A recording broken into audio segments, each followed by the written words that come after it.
We are looking at your Dynasty football trades today. Mm-hmm. You know the deal. Always, If man. you want Come your on. trades to be considered for this video series in the future, join our Discord with the link in the description. Anytime you post a trade there with screenshots and context, we consider it for this video series. We're going to try to get through as many as we can. We do have a live stream coming up. Classic us. Classic us. Being a Always little bit last late to a minute. live stream, It's but okay. like the video just to show some support. Subscribe if you like Dynasty content. I want you to Please. comment down below a trade that you've made recently that you feel absolutely stellar about. Stellar. Okay, Wow. Like that word. interstellar maybe. Interstellar. All right, we're Great gonna movie. start here. Sorry, Great movie. Great movie. it is a great movie. What a mind melting movie. Okay, we're gonna start here with Big Breakfast. He says 10-team PPR Superflex. The 24 first will likely be top 2 to 3. I still have Hall and Etienne. Thoughts? Thoughts? I don't need to think about this very much. I'm going to take the first. 24 first. Mm-hmm. Taking the first. Lazard is Irrelevant. not that he doesn't have no value, but yeah, he's not something that I would consider. And there's no way I'm paying an early first for J.K. Dobbins. So Yeah, we're on the agreed. same page there. Completely agreed. All right, Bryce 212 says not sold on Daniel Jones and felt Whoa. Tua is worth the risk. Whoa. Thoughts? I'm also sitting with Dak and Watson in a 12-team super flex. So he has Dak and Watson. He gets Tua in the 310. He sells Daniel Jones and Sky Moore. I don't have a problem of swapping Tua straight for Daniel Jones. Agreed. I don't like The throwing the Sky third. Moore in a deal. Yeah. Yeah. And I think that's the thing. I think you get a significantly better quarterback and someone that I kind of believe a little bit more in the sense of value. Like you can, if Daniel Jones didn't work out, it's like, dang, you ain't getting nothing. But if Tua has like a bad season, it's like, okay, you can kind of still get something for him. But yes, I don't like the third, excuse me. Maybe if that was like a late second or mid second, it would have felt a little bit better. But I'm still tough. going the Tua side though, personally. Yeah. I would still lean the Tua side, but I would not add Sky Moore as a throw-in in deals. And that's not to say that we are a channel that believes Sky Moore is going to break out next year. What I am saying is that there is a history of Chiefs wide receivers not dominating year one. Tyreek Hill is probably the exception. Right. And Right. I think Sky Moore could still be the long-term slot wide receiver in Kansas City. And I don't think that we've seen his entire game completely unlocked yet. So he is a player that I'm a strong hold, if not buy, if he's this cheap. If he's a throw-in, then I'm probably buying Sky Moore. But honestly, though, you said you feel like you have an upgrade. I don't think that Tua is necessarily a huge upgrade over Daniel Jones, personally. I think he is an upgrade, but not enough for me to move Sky like that. So this might be crazy, but I'm taking the Daniel Jones side. That's fair. That's fair. I think it's just because I get the Sky Moore for a 310, basically. I mean, I think that's why I would do it, but it's close. I think when I say upgrade, I think like upgrade in value, the resale value. Sure. Agreed. I think there's not that many people that are gonna jump on the thought process. Oh yeah, Daniel Jones. Sure, I'll give you a late first. Nah, I think it's gonna be Tua. Okay, I can give you a late first. I think that's kind of the thought process that I'm thinking. But yeah, I'll still Both take the Tua quarterbacks side. carry risk for sure. For sure. Both quarterbacks carry risk for different reasons, but I just don't want to throw away Sky Moore in a deal. So I'm gonna it's even deal. I'll say that it's an even deal. Right. Tua is the quarterback I prefer, but just to take the shot on Sky, I would do that. Okay. I hear you. All right. Let's next one is from Swift X Defeat. Okay. It's a 12-team super flex, half PPR, start 9, and the 2024 pick is mid. So Justin Herbert for Jamar Chase in a mid first. Okay. Interesting. I think This is a tough one. it is a tough one. I do believe the value that you probably are receiving with Jamar Chase is probably I think. Actually, let me sit back and reevaluate this a little bit. Jamar Chase, Justin Herbert. This is a difficult one. You put this in a trade calculator, and Jamar Chase probably comes out as a winner. But in Superflex, I'm someone who personally thinks that Justin Herbert is being disrespected this offseason. A lot of you guys, wasn't me, but a lot of you guys were drafting him ahead of Patrick Mahomes last year. A lot of you guys were drafting him as the first overall quarterback in startups and as a second overall quarterback in startups, and now he's fallen to like 5th, 6th. This isn't an underpay. look, I think this is an even deal. In Superflex, I'm probably leaning Justin Herbert, especially if I don't have a solidified quarterback room. I'd be willing to pay that price. As much as we love the 23 class, I don't think you're getting Caleb Williams anywhere near mid first, and I don't think you're getting Drake May anywhere near mid first. So you're going to have to bet on one of those other quarterbacks. Exactly. That's unless you already have a solidified quarterback room. So it's an even deal for sure. and There's probably more value in a calculator with Jamar Chase, but I think I'd go Herbert here, but it's very close. And I think that's kind of what I'm contemplating is like, I really want to understand that quarterback room for the guy that's receiving Jamar Chase in the 24 first. I mean, if you watch this later, comment down below. I'm really interested. But yeah, I like the idea of taking Jamar Chase in the 24 first, but it is risky. That's me hoping that you do have a decent quarterback. So yeah, let's say they had Josh Allen and they had Tua already. Okay, different conversation point because we're comfortable with that quarterback room. Or I feel like Dak Prescott and Pat Mahomes or Joe Burrow or Dak Prescott and Lamar Jackson, you know. So you're right. It's context is important there. Yeah. But it is really dangerous to bet on picks being where they're projected to be. No, for because sure. For sure. Big powerhouse teams, they fail, and teams who are not expected to do well, they make it to the playoffs. That 24 first, you might expect it to be top 4. It ends up being pick 11, you know? Mm-hmm. So it's tough. It is tough. It is tough. I'm taking Jamar Chase 24 first in the hopes that he has a decent quarterback waiting on the bench. Sure. Like you said, a Tua, Josh Allen, you know. Context is hard. Even Daniel Jones, I'll maybe, you know, consider it. But, yeah, I'm taking the pick in Chase. All right, Carter Thomas says, what y'all think? 10 team, it's the 110, 209, late third, early fourth. Okay, so Kyler Murray goes for the 110, the 209. I don't need to think about this. Yeah, it's Kyler Murray. I'm taking Kyler Murray. Yeah, 110, man. That's way too late. Oh my gosh, is it time to buy Kyler Murray? Especially in a 10-man league. I mean, I think I have him as a buy, actually. I could be wrong, or hold. He's a buy in my rankings. A lot of people, you know, don't like the thought process. If you have our rankings up, what do I have him as? I just know that he was. I can pull him up though. Oh, okay.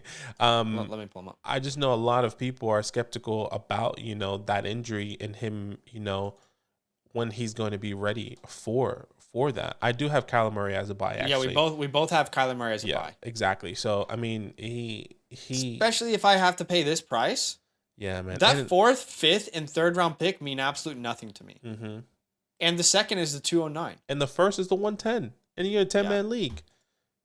Kyler Murray every day. Yeah. I mean, you cannot like him as a person, which you're probably a hater at that point. Cockroach. He likes Call of Duty too much. He likes Call of Duty. He's going to play Call of Duty. I call him the cockroach. That's what he is. The little legs. You can hate him as a person if you want. But he's a proven dynasty asset. He's a proven player who has, as points per game, has finished top 5 in multiple seasons. Yeah. Multiple seasons. Yeah. Okay, on to the next trade is from Mostafe.91. It's a 10-team Superflex PPR, 1.5 tight end premium, gave CD for Kittle, Judy, and the 109. So it's 10-team Superflex PPR and 1.5 tight end premium. 109. He gave Kittle, Judy, and the 109 for CD Lamb. Now, that 109 is the break point. If I could guarantee a Jordan Addison at the 109, in a tight end premium, I am pretty comfortable with George Kittle. The difficulty is not knowing if a Jordan Addison is going to be there. Probably not a Quentin Johnson because a lot of people like him. Yeah. So I will be okay with Kayshawn, though. I don't know, though. How do you feel about Kayshawn there at the 1-9? It's going to depend on draft capital. He's one of those players where, like, if the draft capital is there, people like him like we do. Yes. I think in a tight end premium, though, I like Jerry Jeudy. You like Jerry Jeudy. We think he could be a prime for a breakout. And I think a lot of people did not pay attention to his end of season production. In a tight end premium, I think I'm fine to get the Kittle side of this. No, for sure. I'm definitely taking the Kittle with Jerry in the pick. And I'm happy once again. Like if that is Jordan Addison at the 1-9, that's exciting. If that is Keyshawn Boutte, in my opinion, that's very exciting. Well, let's say Charbonnet gets early 2nd round pick or something. I'm happy with that as well. You know, Charbonnet. Well, I mean, that could be a Sean Tucker That can be whatever that can be Zay Flowers to a That could good be team. Michael Mayer, and you load up on tight ends and then Oh sell Kittle. my gosh. Well, I mean, you don't expect Michael Probably not Mayer no prime to time gonna premium. fall. Yeah, But yeah. yeah, I like George Kittle and the picks, and the pick and Jerry Okay. on this side. Agreed. All right, next trade is from Gotta go down a drum little roll, bit. please.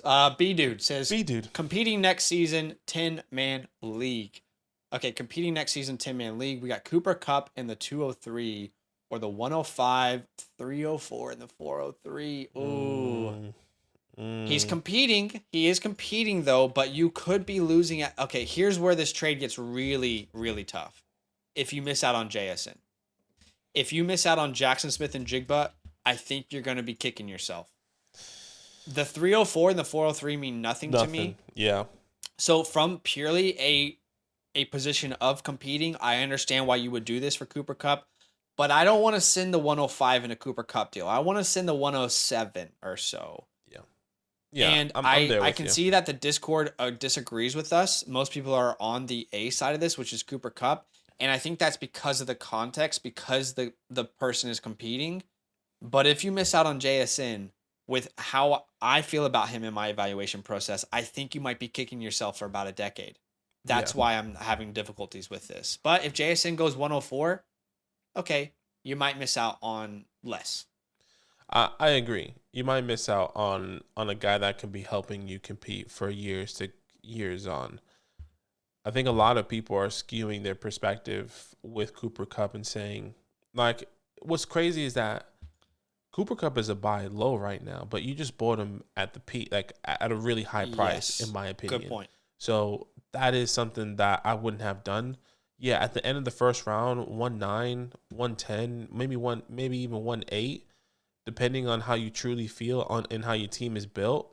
I'm happy to take that chance. But yeah, 105, that's because it almost does feel like a 1-year rental. That's where our concerns are with Cooper Cup, guys. It almost does feel like a 1-year rental. He's going to be 30 this year, and the struggle is so many question marks still on that team. We don't know how long the head coach is going to be there, how long Matthew Stafford's going to be there. We have no idea if Matthew Stafford wants to play football after this year.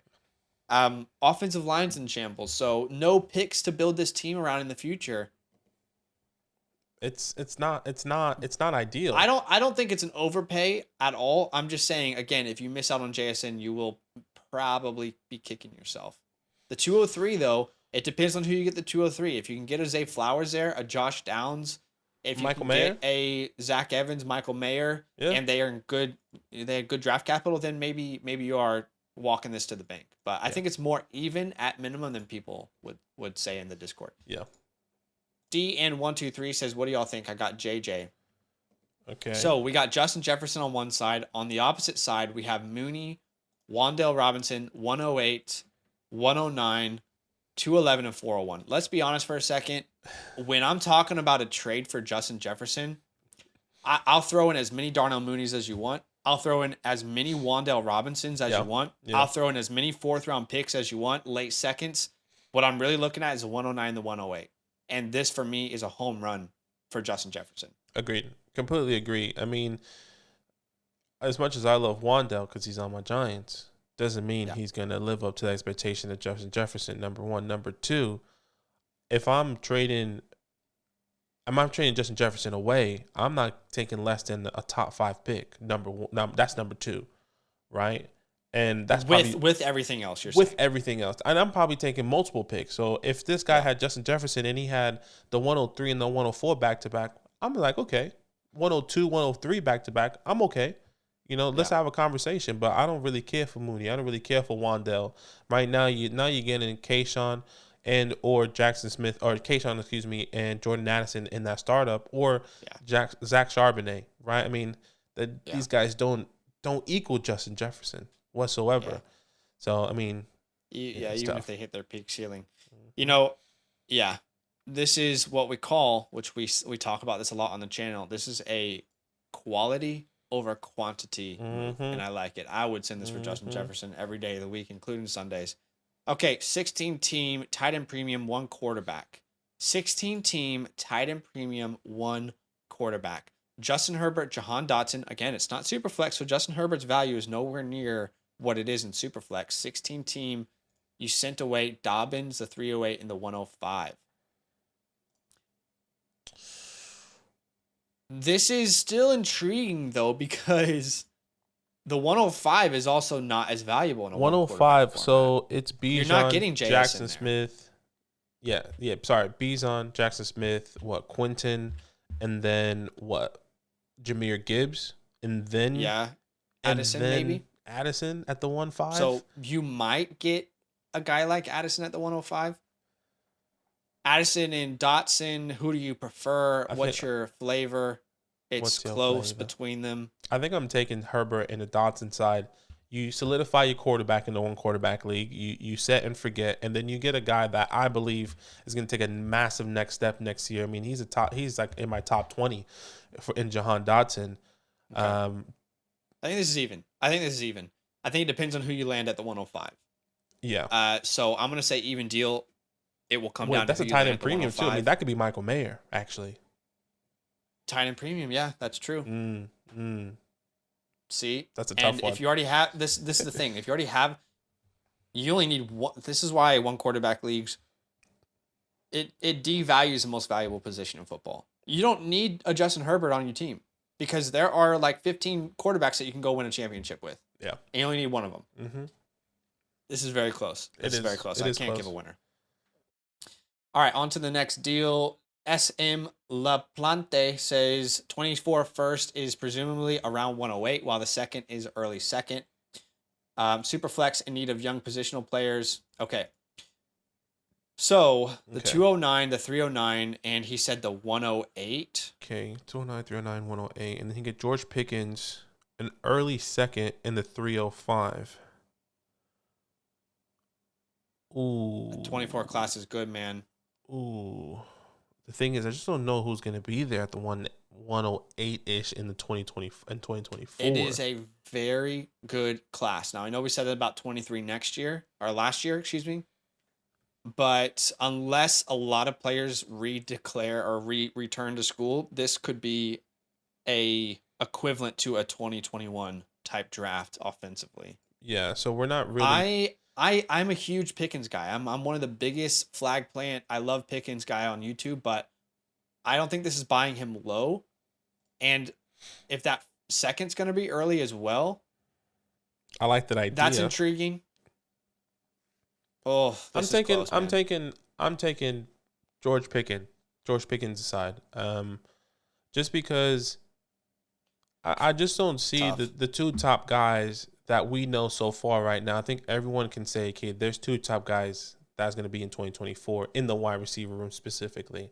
And maybe we're kind of narrowing down, but that's Marvin Harrison and Emeka Mbuka, right? So if you can't get those two top guys. I'm just saying, like, the class as a whole, though, the 108 will be more valuable next year.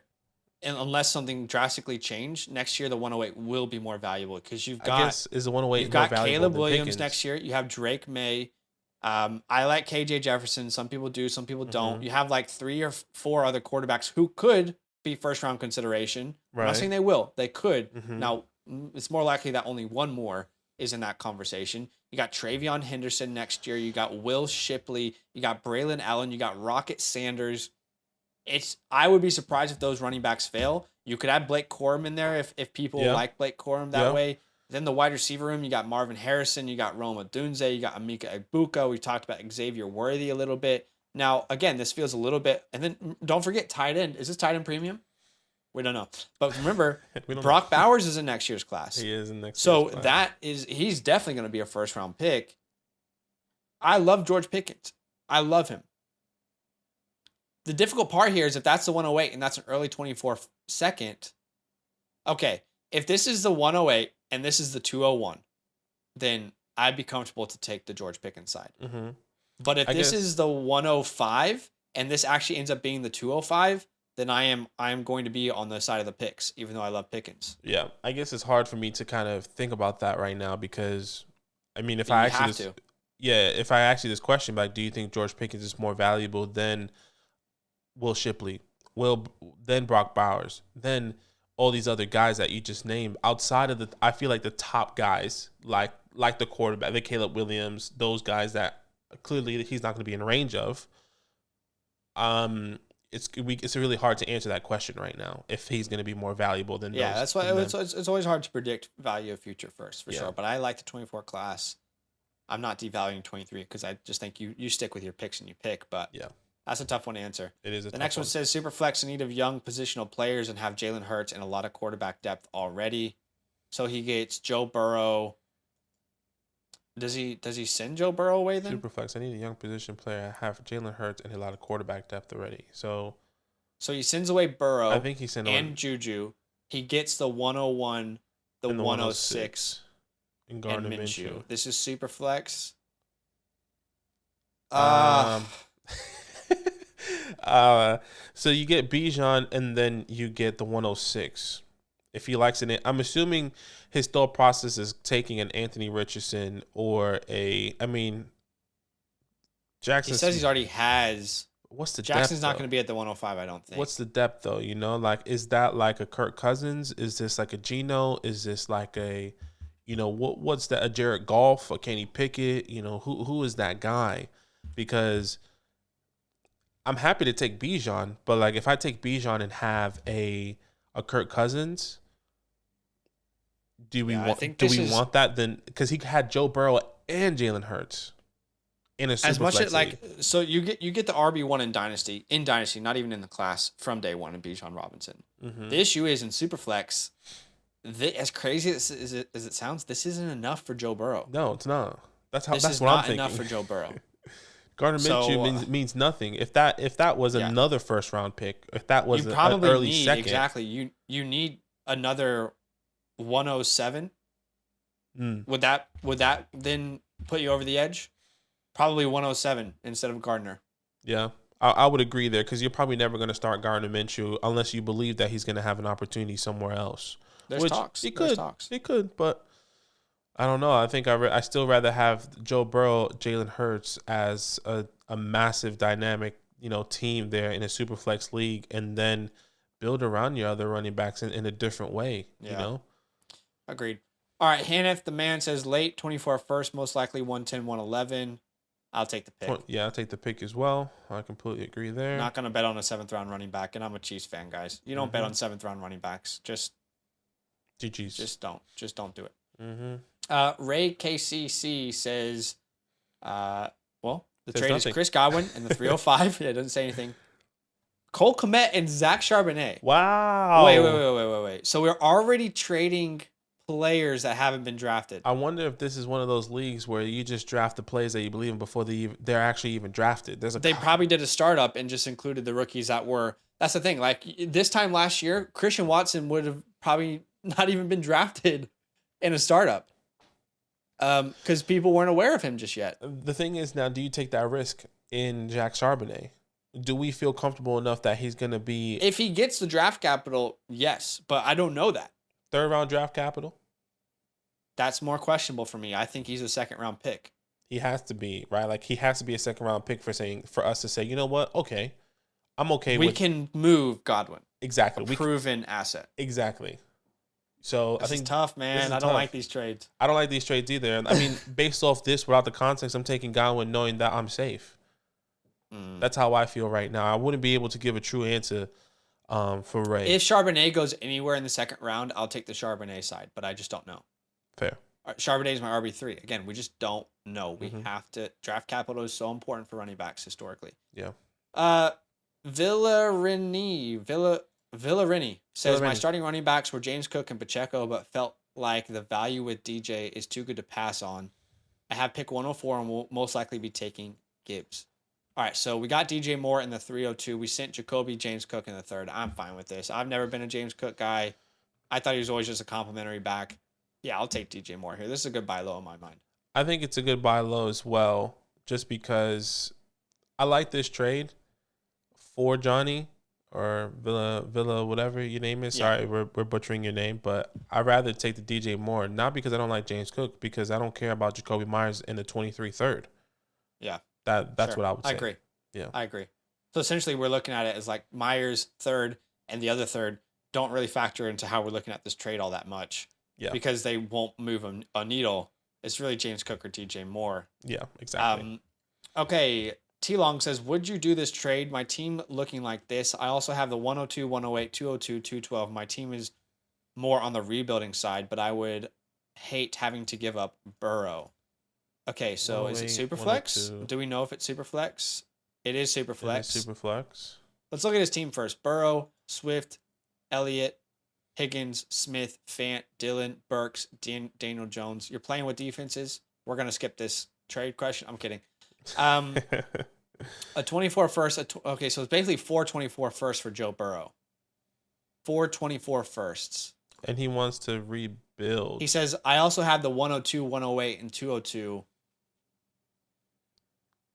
I'm okay with this.